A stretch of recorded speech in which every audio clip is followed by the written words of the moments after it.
નમસ્કાર. સમય એ કોઈ પણ એક્ઝિક્યુટિવની સૌથી મૂલ્યવાન સંપત્તિ છે. શું તમે ક્યારેય વિચાર્યું છે કે માઉસથી મેનુમાં આમ તેમ ફરવામાં આપણે કેટલી સેકન્ડ્સ બગાડીએ છીએ? આ બધી માઇક્રો અક્ષમતાઓ છે. આજના આધુનિક પ્રોફેશનલ્સને સંપૂર્ણ ઓપ્ટિમાઇઝેશનની જરૂર હોય છે. આ ખાસ સમજૂતીમાં હું તમને બતાવીશ કે કેવી રીતે માઉસ પરની નિર્ભરતા ઘટાડીને માત્ર સ્ટ્રક્ચરલ નોલેજ દ્વારા કામમાં આવતી આ નાની નાની અડચણોને કાયમ માટે દૂર કરી શકાય. જો તમે એક વ્યસ્ત લીડર છો તો આ પાયાની બાબતો તમારા રોજિંદા કામ કરવાની રીતને સંપૂર્ણપણે બદલી નાખશે. તો ચાલો આ સ્ટ્રેટેજિક બ્રીફિંગમાં સીધી શરૂઆત કરીએ. આ એક પ્રકારનો માસ્ટર ક્લાસ છે જ્યાં આપણે આપણા મૂળભૂત ડિજિટલ વર્કસ્પેસને સમજીને આપણો કિંમતી સમય પાછો મેળવવાની કળા શીખવાના છીએ. આપણે કમ્પ્યુટરના એકદમ પાયાના પ્રોગ્રામ એટલે કે નોટપેડને એક એક્ઝિક્યુટિવ અને ડિજિટલ નિષ્ણાતના દૃષ્ટિકોણથી ડીકોડ કરીશું. આપણો આજનો એજન્ડા એકદમ સ્પષ્ટ છે. આ રોડમેપમાં આપણે પાયાનો digital workspace, strategic file management, ટેક્ટિકલ text manipulation, advance કાર્યક્ષમતા શોર્ટકટ્સ અને અંતે ડોક્યુમેન્ટ ફોર્મેટિંગ અને આઉટપુટ કવર કરીશું. વિભાગ 1 પાયાનો ડિજિટલ વર્કસ્પેસ. ચાલો જોઈએ કે આ બેઝિક સોફ્ટવેર કેવી રીતે કોઈપણ જાતના વિક્ષેપ વિના સ્ટ્રેટેજિક વિચારો માટે એક પરફેક્ટ એન્વાયરમેન્ટ તૈયાર કરે છે. હવે એપ્લિકેશનના આર્કિટેક્ચરની બ્લુપ્રિન્ટને જરા ધ્યાનથી સમજીએ.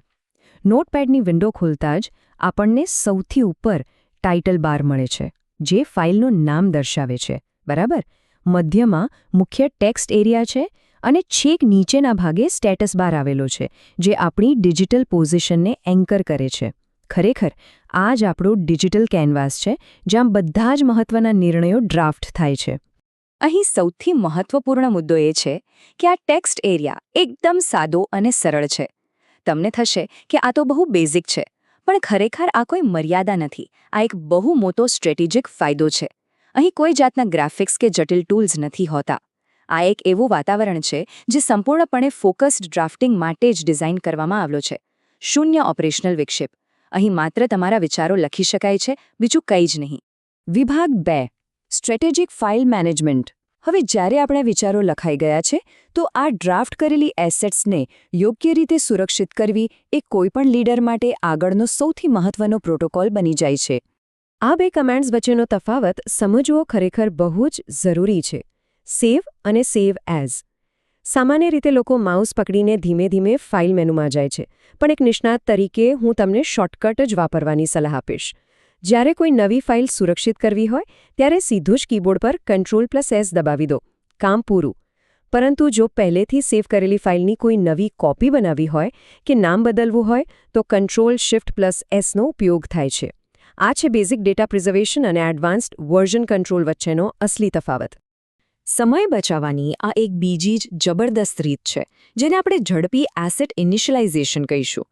લીડર્સ તરીકે તમારે ધીમા માઉસ નેવિગેશનને સંપૂર્ણપણે બાયપાસ કરી દેવાનું છે.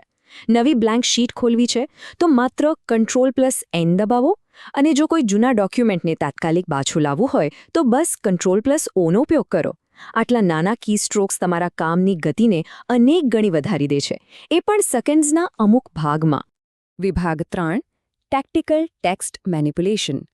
ફાઇલો સુરક્ષિત થઈ ગયા પછી હવે આપણું પૂરું ધ્યાન વર્કસ્પેસમાં માહિતીને મહત્તમ ઝડપે એટલે કે મેક્સિમમ વેલોસિટીથી ખસેડવા પર હોવું જોઈએ. ડેટા ડુપ્લિકેશન અને રીલોકેશન માટેના આ 3 આવશ્યક કમાન્ડ્સનું મેટ્રિક્સ સમજી લેવા જેવો છે. જો તમારે કોઈ શબ્દ કે વાક્યની નકલ કરવી હોય તો Ctrl+C દબાવો, જેને આપણે કોપી કહીએ છીએ. જો કોઈ માહિતીને એક જગ્યાએથી સાવ દૂર કરીને બીજી જગ્યાએ લઈ જવી હોય તો તેને કટ કરવા માટે Ctrl+X દબાવો. અને આમાંથી કોઈ પણ એક કમાન્ડ વાપર્યા પછી તે ડેટાને નવી જગ્યાએ મૂકવા માટે Ctrl+V એટલે કે પેસ્ટનો ઉપયોગ કરો. આ ફંક્શન્સ તમારી સ્પીડને એક અલગ જ લેવલ પર લઈ જશે. હવે પેસ્ટ પ્રોટોકોલનો અમલ કરતી વખતે ચોકસાઈ ખૂબ જ જરૂરી છે. જ્યારે આપણે કોઈ ડેટા કોપી કે કટ કરીએ છીએ ત્યારે તેને ક્યાં મૂકવો છે તે એક્ઝેક્ટ નક્કી કરવું પડે છે. આપણું જે કર્સર છે ને તે એક નિર્ધારિત લેન્ડિંગ ઝોન તરીકે કામ કરે છે. માટે સૌથી પહેલાં ટાર્ગેટ લોકેશન ઓળખો, કર્સરને બરાબર એ જ જગ્યાએ મૂકો અને પછી જ Ctrl+V કમાન્ડ ચલાવો. Target hit. વિભાગ 4 એડવાન્સ્ડ કાર્યક્ષમતા શોર્ટકટ્સ. ગમે તેટલો કાર્યક્ષમ વર્કફ્લો હોય, કામ કરતી વખતે ભૂલો તો થવાની જ, અને તેથી જ આપણી પાસે ભૂલોને અતિશય ઝડપથી સુધારવા માટેની એક નક્કર વ્યૂહરચના હોવી જ જોઈએ. તો ચાલો આ એક બહુ જ ખાસ કમાન્ડને સમજીએ, જે ડિજિટલ ડ્રાફ્ટિંગ માટે એક સંપૂર્ણ ફેલ-સેફ તરીકે કામ કરે છે. આ છે આપણો અલ્ટિમેટ રિકવરી પ્રોટોકોલ Ctrl+Z.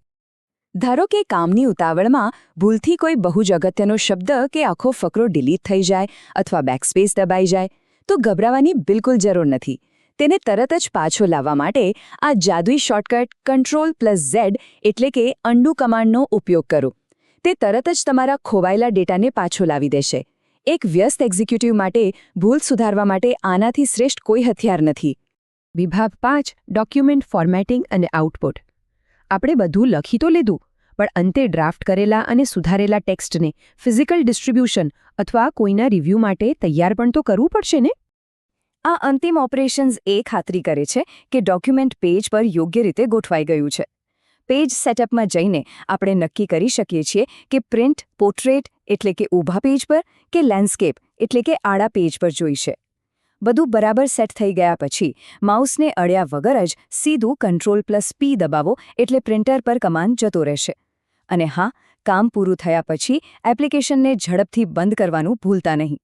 હવે જરા શાંતિથી એકવાર વિચાર કરો કે આ રોકાણનું કેવું જબરદસ્ત વળતર મળી શકે છે. જ્યારે આ પ્રકારની મૂળભૂત ડિજિટલ સાક્ષરતાને આખી સંસ્થામાં એક સ્ટેન્ડર્ડ કાર્યક્ષમતા પ્રથામાં રૂપાંતરિત કરવામાં આવે, ત્યારે રોજ બચાવેલી એ નાની નાની સેકન્ડ્સ ભેગી થઈને વાર્ષિક હજારો કલાકો બચાવી શકે છે. તો જાતે જ વિચારો, જો તમારી આખી ટીમ આજથી જ માઉસને બદલે આ શોર્ટકટ્સ વાપરવાનું શરૂ કરે, તો તમારી સંસ્થા કાર્યક્ષમતામાં કેટલા વર્ષો આગળ પહોંચી શકે? છે ને કમાલનો વિચાર?